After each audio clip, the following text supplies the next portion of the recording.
रसायन विज्ञान में ना कुछ पहेलियां ऐसी होती हैं जो देखने में बहुत सीधी सादी लगती हैं, पर उनके जवाब पूरे विज्ञान की दिशा ही बदल देते हैं। जरा सोचिए, एक ही धातु कोबाल्ट जब अमोनिया और क्लोराइड से जुड़ता है तो कभी चमकीला पीला, कभी गहरा बैंगनी, तो कभी हरा रंग दिखाता है। और ये सिर्फ रंग नहीं है, ये अलग अलग यौगिक हैं।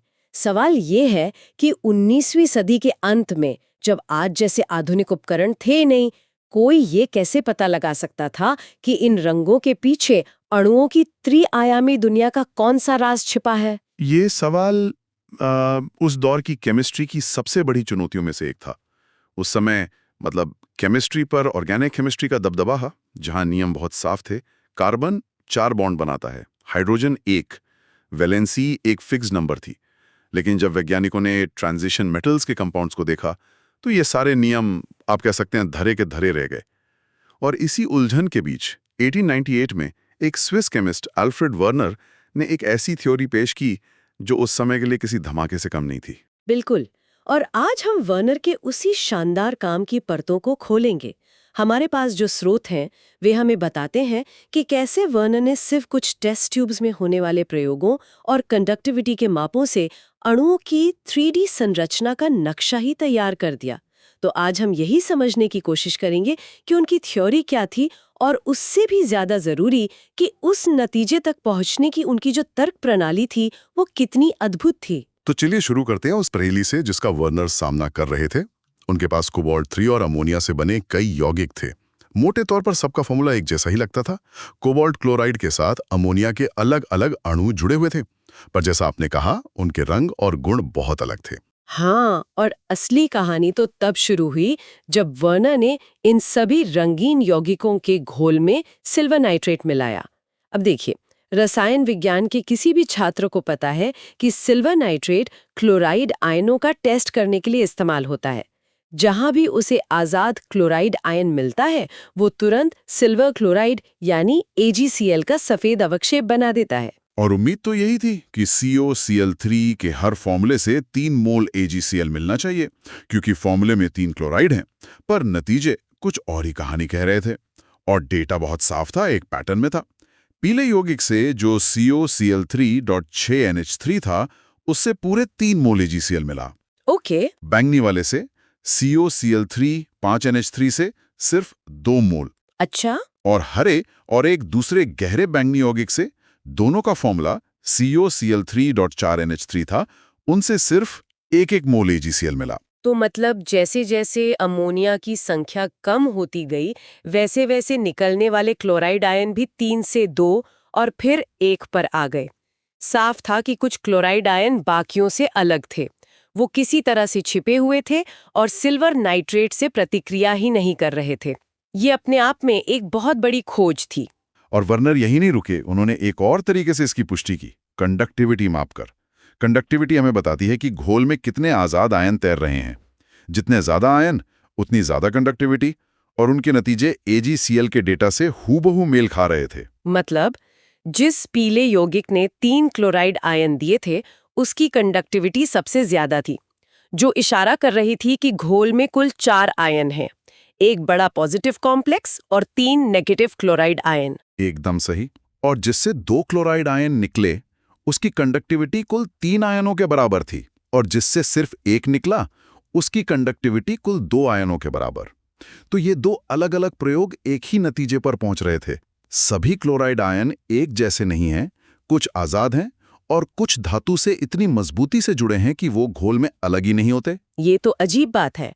उस समय की वैलेंसी की जो समझ थी, उसके हिसाब से तो एक बॉन्ड या तो होता है या नहीं होता। ये मजबूत बॉन्ड और कमजोर बॉन्ड का आइडिया कहाँ से आया?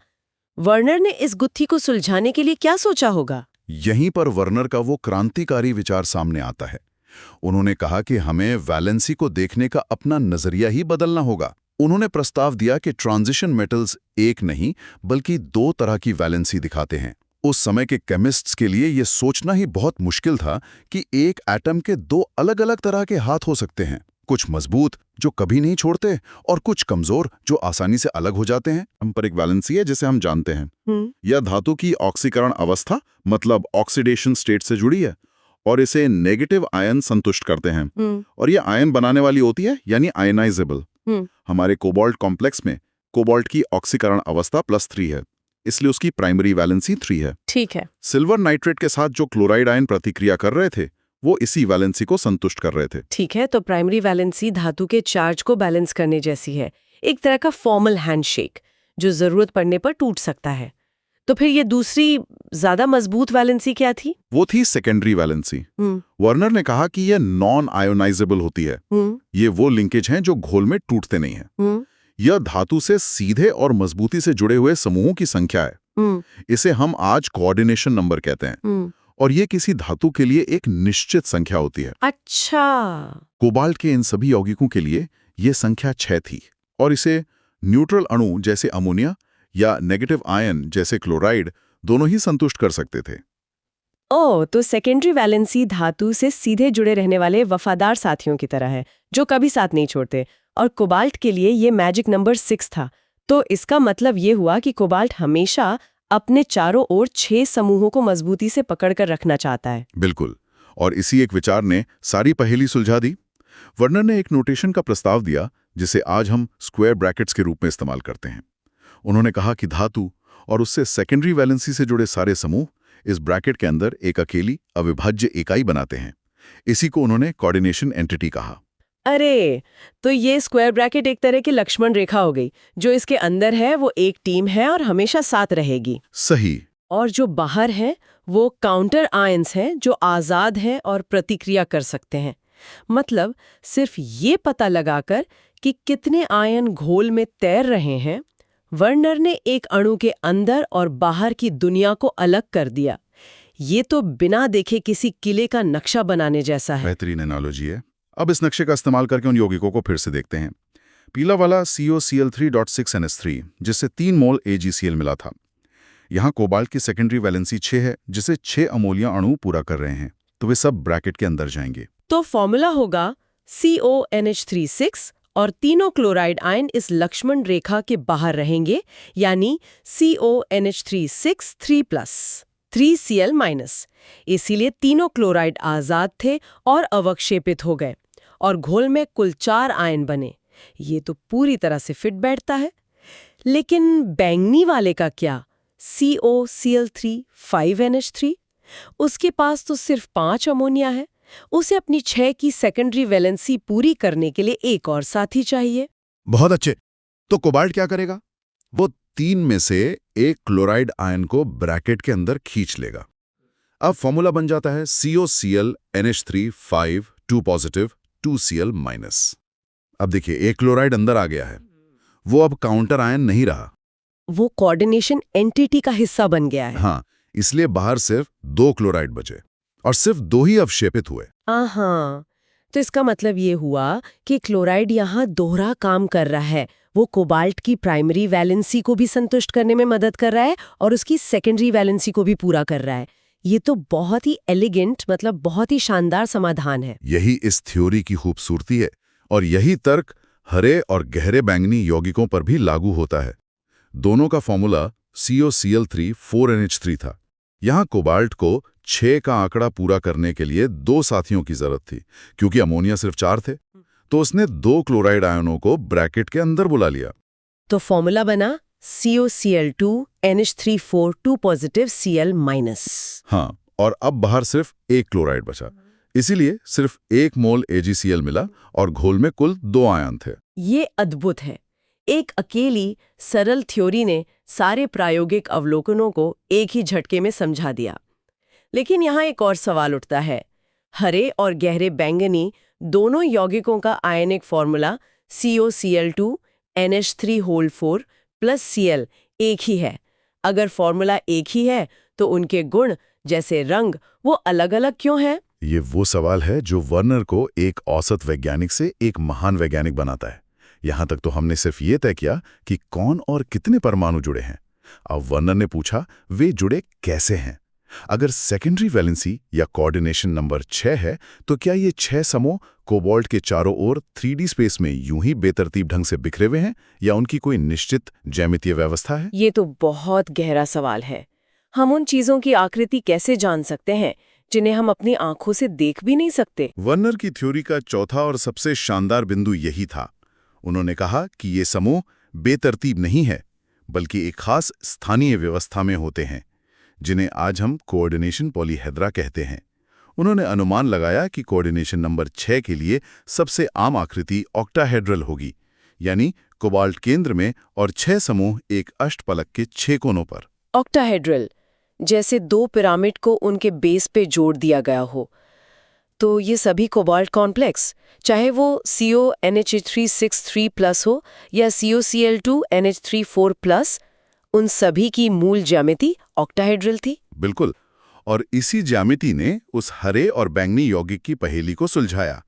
सोचिए, एक ऑक्टाहेड्रॉन के केंद्र में कोबाल्ट है। अब आपको इसके 6 कोनों पर 4 अमोनिया और 2 क्लोराइड रखते हैं। वर्नर ने महसूस किया कि आप ऐसा 2 अलग-अलग तरीकों से कर सकते हैं। 2 अलग-अलग तरीके? कैसे? पहले तरीके में आप दोनों क्लोराइड आयनों को एक दूसरे के बगल में 90 डिग्री के कोण पर रख सकते हैं। इस व्यवस्था को हम आज सिस आइसोमर कहते हैं। अच्छा। दूसरे तरीके में आप दोनों क्लोराइड आयनों को एक दूसरे के बिल्कुल विपरीत 180 डिग्री के कोण पर रख सकते हैं। इस व्यवस्था को हम ट्रांस आइसोमर कहते हैं। और इन दोनों आइसोमर्स का फॉर्मूला तो COCl2NH34+ ही रहेगा, लेकिन अंतरिक्ष में परमाणुओं की व्यवस्था अलग-अलग होगी, और ये अलग व्यवस्था प्रकाश के साथ अलग तरह से इंटरैक्ट करेगी, जिससे उनके रंग अलग-अलग होंगे। तो हरे और बैंगनी रंगों का अंतर असल में सिस और ट्रांस ज्यामिति का अंतर था। प्रिसाइजली, यही तो ये वर्नर की थ्योरी का सबसे बड़ा सबूत था। सिर्फ ये तथ्य कि COCl2NH34+Cl- के 2 आइसोमर्स मौजूद थे, इस बात का अकाट्य प्रमाण था कि कोऑर्डिनेशन नंबर 6 वाले कॉम्प्लेक्स की ज्यामिति ऑक्टाहेड्रल ही होनी चाहिए। अगर ज्यामिति कुछ और होती तो आइसोमर्स की संख्या भी अलग होती। वर्नर ने बिना देखे सिर्फ तर्क के आधार पर अणुओं की 3D दुनिया का ताला खोल दिया था। ये तो अविश्वसनीय है। मतलब वो सिर्फ ये नहीं कह रहे थे कि मुझे लगता है कि आकृति ऑक्टाहेड्रल है, बल्कि वो कह रहे थे अगर आकृति ऑक्टाहेड्रल है तो इसके 2 आइसोमर मिलने चाहिए, और फिर उन्होंने उन दोनों को लैब में बनाकर दिखा दिया। ये विज्ञान की भविष्यवाणी करने की जो शक्ति है उसका एक शानदार उदाहरण है। हाँ, और ये सिर्फ ऑक्टाहेड्रल तक सीमित नहीं था। उन्होंने दूसरे कोऑर्डिनेशन नंबर्स के लिए भी ज्यामिति का अनुमान लगाया। जैसे कोऑर्डिनेशन नंबर 4 के लिए उन्होंने टेट्राहेड्रल और स्क्वायर प्लेनर ज्यामिति का प्रस्ताव दिया। जैसे NiCO4 टेट्राहेड्रल है और PtCl4 स्क्वायर प्लेनर है। ये रसायन विज्ञान में एक बहुत बड़ी छलांग थी। हम सरल बाइनरी यौगिकों से आगे बढ़कर जटिल त्रिआयामी संरचनाओं की दुनिया में प्रवेश कर रहे थे। तो आज हमने देखा कि कैसे कोबाल्ट के यौगिकों के अलग-अलग रंगों की एक साधारण सी पहेली ने एल्फ्रेड वर्नर को एक ऐसी क्रांतिकारी थ्योरी बनाने पर मजबूर कर दिया जिसने अणुओं की छिपी हुई दुनिया के दरवाजे खोल दिए। प्राइमरी और सेकेंडरी वैलेंसी का विचार, कोऑर्डिनेशन एंटिटी की अवधारणा, और सबसे बढ़कर ये समझना कि अणुओं की एक निश्चित 3D ज्यामिति होती है, ये सब उसी एक थ्योरी से निकला। बिल्कुल, ये हमें सिखाता है कि विज्ञान में सबसे बड़ी खोजें अक्सर सबसे जटिल उपकरणों से नहीं, बल्कि सबसे गहरे और साहसिक विचारों से आती हैं। लेकिन ये हमें सोचने के लिए एक और बिंदु भी देता है। वर्नर ने यह साबित कर दिया कि अणुओं की स्थानिक व्यवस्था उनके गुणों को निर्धारित करती है, जैसे कि रंग। सोचने वाली बात यह है कि अगर हम इस व्यवस्था को नियंत्रित करना सीख जाएं, तो क्या हम अपनी इच्छानुसार गुणों वाले नए अणु बना सकते हैं? वर्नर का काम सिर्फ प्रकृति को समझने का एक अध्याय नहीं था। ये असल में उस विज्ञान की नींव रख रहा था जिसे आज हम मॉलिक्यूलर इंजीनियरिंग और मटेरियल साइंस कहते हैं, जहां हम अणुओं को किसी खास मकसद के लिए डिजाइन करते हैं।